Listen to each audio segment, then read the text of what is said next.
everyone, welcome back to my channel. I'm Lacquer Lover, and today I'm going to be showing you guys how I painted this birthday design for Jimin's 28th birthday, so let's get into it.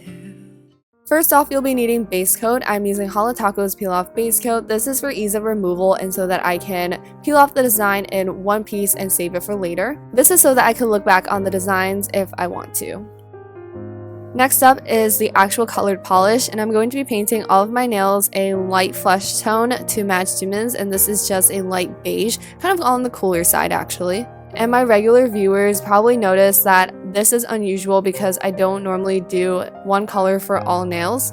But I did feel like it was appropriate for this design, and now I'm going to be applying matte top coat to all 5 nails as well to create that kind of skin texture that I talked about in JK's birthday design video as well. I'm actually using a new matte top coat in this video, and that is Essie's Gel Couture one. It actually dries a little bit different from the OPI one that I've been using in all the matte videos that I posted this year. This one dries a little bit more rubbery.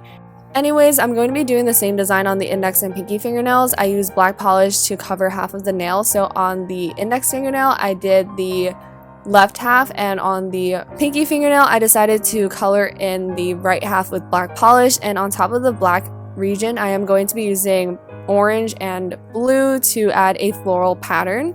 And once I was done with the pattern, I am using a gold metallic polish to line the edge between the black and beige areas, and as mentioned I am going to be doing the same on the pinky nail, and so it's just repetitive, but again it kind of just frames the design. I find that I do that a lot for the birthday designs because I can't really find 5 unique things to draw, so I just kind of create something wearable out of it, and yes, I'm doing exactly the same.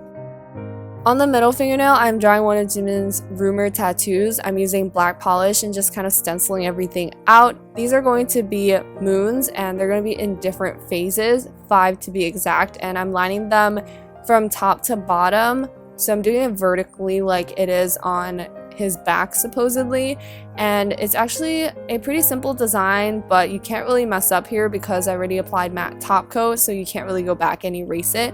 But I am going to be just finishing up the moons. I didn't add the shading to the center full moon, and I probably should have, so if you want to see what that looks like you can go to my Instagram to see the touch-up. I'm normally not so fond of tattoos, but I do like this one, and for the ring fingernail I'm drawing these necklaces that he wore in a photo shoot. This was a photo shoot that got quite a lot of buzz because he was shirtless in it, just kind of wearing an outer layer that had that floral pattern, and now I'm just adding the little pendant that is attached to the necklace. So this whole manicure is inspired by the sexy photo shoot that they had recently, as well as Jimin's Nevermind tattoo moment from 3 years ago. I actually did a design back then. It was just on my bare nails, and I wrote Nevermind and combined a Hwangyeonna tattoo that he did for Mama 2014, but now it's just kind of coming full circle, and I definitely think that my skills have improved. And since I didn't apply glossy top coat, that is it for this nail art design. I hope you guys enjoyed watching it. I definitely enjoyed using a new color palette here and just focusing on some of the sexier moments of Jimin. I hope you guys are celebrating that as well on this special 28th birthday, and I'll see you guys in my next video. Bye everyone!